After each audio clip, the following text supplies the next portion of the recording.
When the morning kindergarten cut jack-o'-lanterns from orange paper and pasted them on the windows so that the light shone through the eye and mouth holes, Ramona knew that at last Halloween was not far away. Next to Christmas and her birthday, Ramona liked Halloween best. She liked dressing up and going trick-or-treating after dark with Beezus.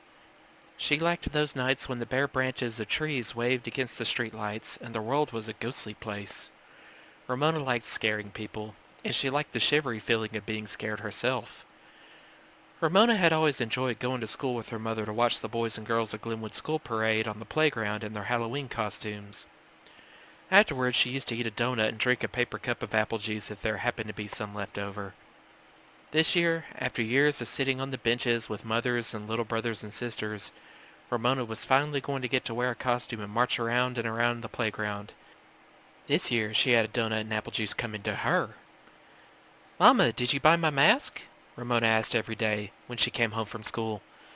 "Not today, dear," Mrs. Quimby answered. "Don't pester. I'll get it the next time I go down to the shopping center." Ramona, who did not mean to pester her mother, could not see why grown-ups had to be so slow. "Make it a bad mask, Mama," she said. "I want to be the baddest witch in the whole world." "You mean the worst witch," Beezus said whenever she happened to overhear this conversation. "I do not," contradicted Ramona. "I mean the baddest witch." Baddest witch sounded much scarier than worst witch, and Ramona did enjoy stories about bad witches. The badder the better. She had no patience with books about good witches because witches were supposed to be bad.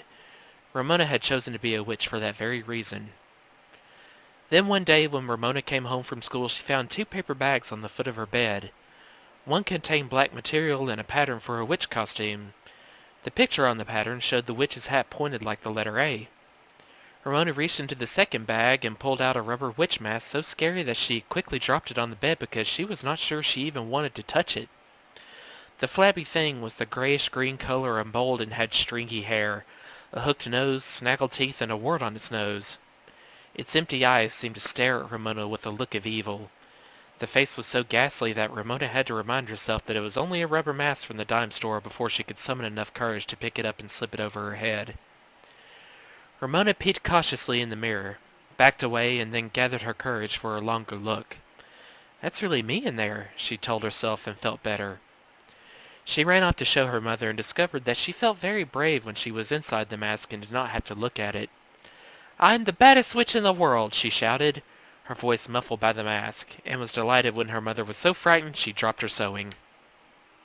Ramona waited for Beezus and her father to come home, so she could put on her mask and jump out and scare them. But that night, before she went to bed, she rolled up the mask and hid it behind a cushion of the couch in the living room. "What are you doing that for?" asked Beezus, who had nothing to be afraid of. She was planning to be a princess and wear a narrow pink mask. "Because I want to," answered Ramona, who did not care to sleep in the same room with that ghastly, leering face. Afterward, when Ramona wanted to frighten herself, she would lift the cushion for a quick glimpse of her scary mask before she clapped the pillow over it again. When Ramona's costume was finished and the day of the Halloween parade arrived, the morning kindergarten had trouble sitting still for seat work. They wiggled so much while resting on their mats that Miss Benny had to wait a long time before she found someone quiet enough to be the wake-up fairy. When kindergarten was finally dismissed, the whole class forgot the rules and went stampeding out the door. At home, Ramona ate only the soft part of her tuna fish sandwich because her mother insisted she could not go to the Halloween parade on an empty stomach. She wadded the crusts into her paper napkin and hid them beneath the edge of her plate before she ran to her room to put on her long black dress, her cape, her mask, and her pointed witch hat held on by the elastic under her chin. Ramona had doubts about that elastic. None of the witches whom she met in books seemed to have elastic under their chin, but today she was too happy and excited to bother to make a fuss. "See, Mama," she cried, "I'm the baddest witch in the world." Mrs. Quimby smiled at Ramona, patted her through the long black dress, and said affectionately, "Sometimes I think you are." "Come on, Mama, let's go to the Halloween parade." Ramona had waited so long that she did not see how she could wait another 5 minutes. "I told Howie's mother we will wait for them," said Mrs. Quimby. "Mama, do you have to?" protested Ramona, running to the front window to watch for Howie. Fortunately, Mrs. Kemp and Willa Jean were already approaching with Howie dressed in a black cat costume, lagging along behind holding the end of his tail in one hand. Willa Jean in her stroller was wearing a buck-tooth rabbit mask. Ramona could not wait. She burst out the front door, yelling through her mask, "Yeah, yeah, I'm the baddest witch in the world. Hurry, Howie. I'm going to get you, Howie." Howie walked stolidly along, lugging his tail, so Ramona ran out to meet him. He was not wearing a mask, but instead had pipe cleaners scotch taped to his face for whiskers. "I'm the baddest witch in the world," Ramona informed him, "and you can be my cat." "I don't want to be your cat," said Howie. "I don't want to be a cat at all." "Why not, Howie?" asked Mrs. Quimby, who had joined Ramona and the Kemps. "I think you make a very nice cat." "My tail is busted," complained Howie. "I don't want to be a cat with a busted tail." Mrs. Kemp sighed. "Now, Howie, if you'll just hold up the end of your tail, nobody will notice." Then she said to Mrs. Quimby, "I promised him a pirate costume, but his older sister was sick, and while I was taking her temperature, Willa Jean crawled into a cupboard and managed to dump a whole quart of salad oil all over the kitchen floor. And if you've ever had to clean oil up off of a floor, then you know what I went through." And then Howie went into the bathroom and climbed up. Yes, dear, I understand you wanted to help. To get a sponge, and he accidentally knelt on a tube of toothpaste that someone had left the top off of. Now, Howie, I didn't say you left the top off. And toothpaste squirted all over the bathroom, and there was another mess to clean up. Well, I finally had to drag his sister's old cat costume out of a drawer, and when he put it on, we discovered the wire in the tail was broken. But there wasn't time to rip it apart and put in a new wire. "You have a handsome set of whiskers," said Mrs. Quimby, trying to coax Howie to look on the bright side. "Scotch tape itches me," said Howie. Ramona could see that Howie was not going to be any fun at all, even on Halloween. Never mind, she would have all the fun by herself. "I'm the baddest witch in the world," she sang in her muffled voice, skipping with both feet. "I'm the baddest witch in the world." When they were inside of the playground, Ramona saw that it was already swarming with both the morning and afternoon kindergartners in their Halloween costumes. Poor Miss Benny, dressed like Mother Goose, now had the responsibility of 68 poison girls. "Run along, Ramona," said Mrs. Quimby when they had crossed the street. "Howie's mother and I will go around to the big playground and try to find a seat on a bench before they're all taken." Ramona ran screaming onto the playground. "Yeah! Yeah! I'm the baddest witch in the world!" Nobody paid any attention because everyone else was screaming too. The noise was glorious. Ramona yelled and screamed and shrieked and chased anyone who would run. She chased tramps and ghosts and ballerinas. Sometimes other witches in masks exactly like hers chased her, and then she would turn around and chase the witches right back. She tried to chase Howie, but he would not run. He just stood beside the fence holding his broken tail and missing all the fun. Ramona discovered dear little Davy in a skimpy pirate costume from the dime store. She could tell he was Davy by his thin legs. At last! She pounced and kissed him through her rubber mask. Davy looked startled, but he had the presence of mind to make a gagging noise while Ramona raced away, satisfied that she had finally managed to catch and kiss Davy.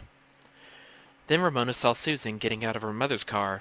As she might have guessed, Susan was dressed as an old-fashioned girl with a long skirt, an apron, and pantalettes. "I'm the baddest witch in the world!" yelled Ramona, and ran after Susan, whose curls bobbed daintily about her shoulders in a way that could not be disguised. Ramona was unable to resist. After weeks of longing, she tweaked one of Susan's curls and yelled, "Boing!" through her rubber mask. "You stop that," said Susan, and smoothed her curls. "Yeah, yeah, I'm the baddest witch in the world." Ramona was carried away. She tweaked another curl and yelled a muffled, "Boing!" A clown laughed and joined Ramona. He too tweaked a curl and yelled, "Boing!" The old-fashioned girl stamped her foot. "You stop that," she said angrily. "Boing! Boing!" Others joined the game. Susan tried to run away, but no matter which way she ran, there was someone eager to stretch a curl and yell "boing." Susan ran to Miss Benny. "Miss Benny! Miss Benny!" she cried. "They're teasing me! They're pulling my hair and boinging me!" "Who's teasing you?" asked Miss Benny. "Everybody," said Susan tearfully. "A witch started it." "Which witch?" asked Miss Benny. Susan looked around. "I don't know which witch," she said, "but it was a bad witch." "That's me, the baddest witch in the world," thought Ramona. At the same time, she was a little surprised. That others really would not know that she was behind her mask had never occurred to her. "Never mind, Susan," said Miss Benny. "You stay near me, and no one will tease you." "Which witch?" thought Ramona, liking the sound of the words. "Which witch? Which witch?" As the words ran through her thoughts, Ramona began to wonder if Miss Benny could guess who she was. She ran up to her teacher and shouted in her muffled voice, "Hello, Miss Benny! I'm going to get you, Miss Benny!" "Oh, what a scary witch," said Miss Benny, rather absent-mindedly, Ramona thought. Plainly, Miss Benny was not really frightened, and with so many witches running around she had not recognized Ramona. No, Miss Benny was not the one who was frightened. Ramona was. Miss Benny did not know who this witch was. Nobody knew who Ramona was. And if nobody knew who she wasn't anybody. "Get out of the way, old witch!" Eric R. yelled at Ramona. He did not say, "Get out of the way, Ramona." Ramona could not remember a time when there was not someone near who knew who she was. Even last Halloween, when she dressed up as a ghost and went trick-or-treating with Beezus and the older boys and girls, everyone seemed to know who she was. "I can guess who this little ghost is," the neighbor said, as they dropped a miniature candy bar or a handful of peanuts into her paper bag. And now, with so many witches running around and still more witches on the big playground, no one knew who she was. "Davy, guess who I am!" yelled Ramona. Surely Davy would know. "You're just another old witch," answered Davy. The feeling was the scariest one Ramona had ever experienced. She felt lost inside her costume. She wondered if her mother would know which witch was which, and the thought that her own mother might not know her frightened Ramona even more. What if her mother forgot her? What if everyone in the whole world forgot her? With that terrifying thought, Ramona snatched off her mask, and although its ugliness was no longer the most threatening thing about it, she rolled it up so she would not have to look at it. How cool the air felt outside that dreadful mask! Ramona no longer wanted to be the baddest witch in the world. She wanted to be Ramona Geraldine Quimby, and be sure that Miss Benny and everyone on the playground knew her. Around her the ghosts and tramps and pirates raced and shouted, but Ramona stood near the front of the kindergarten, quietly watching. Davy raced up to her and yelled, "Yeah, you can't catch me!" "I don't want to catch you," Ramona informed him. Davy looked surprised and a little disappointed, but he ran off on his thin little legs, shouting, "Yo-ho-ho and a bottle of rum!" Joey yelled after him, "You're not really a pirate, you're just Mushpot Davy." Miss Benny was trying to herd her 68 charges into a double line. Two mothers who felt sorry for the teacher were helping round up the kindergarten to start the Halloween parade, but as always there were some children who would rather run around than do what they were supposed to do. For once Ramona was not one of them. On a big playground, someone started to play a marching record through a loudspeaker. The Halloween parade that Ramona had looked forward to since she was in nursery school was about to begin. "Come along, children," said Miss Benny. Seeing Ramona standing alone, she said, "Come on, Ramona." It was a great relief to Ramona to hear Miss Benny speak her name, to hear her teacher say Ramona when she was looking at her. But as much as Ramona longed to prance along to the marching music with the rest of her class, she did not move to join them. "Put on your mask, Ramona, and get in line," said Miss Benny, guiding a ghost and a gypsy into place. Ramona wanted to obey her teacher, but at the same time she was afraid of losing herself behind that scary mask. The line of kindergartners, all of them wearing masks except Howie with his pipe cleaner whiskers, was less straggly now, and everyone was eager to start the parade. If Ramona did not do something quickly, she would be left behind, and she would not let such a thing happen, not when she had waited so many years to be in a Halloween parade.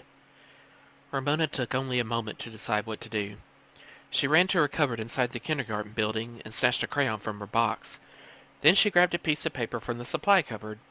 Outside she could hear the many feet of the morning and afternoon kindergartners marching off to the big playground. There was no time for Ramona's best printing, but that was all right. This job was not seat work to be supervised by Miss Benny. As fast as she could, Ramona printed her name, and then she could not resist adding with a flourish her last initial, complete with ears and whiskers. Now the whole world would know who she was. She was Ramona Quimby, the only girl in the world with ears and whiskers on her last initial. Ramona pulled on her rubber mask, clapped her pointed hat on top of it, snapped the elastic under her chin, and ran after her class as it marched onto the big playground. She did not care if she was last in line and had to march beside gloomy old Howie still lugging his broken tail.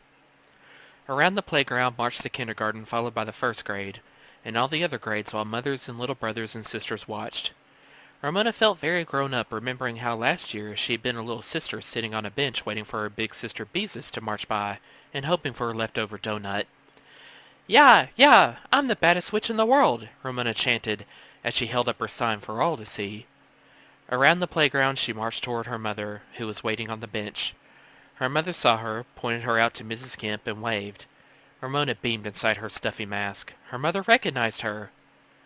Poor little Willa Jean in her stroller could not read, so Ramona called out to her, "It's me, Willa Jean. I'm Ramona, the baddest witch in the world." Willa Jean in her rabbit mask understood. She laughed and slapped her hands on the tray of her stroller. Ramona saw Henry's dog Ribsy trotting along, supervising the parade. "Yeah, Ribsy! I'm going to get you, Ribsy!" she threatened as she marched past. Ribsy gave a short bark, and Ramona was sure that even Ribsy knew who she was as she marched off to collect her donutted apple juice.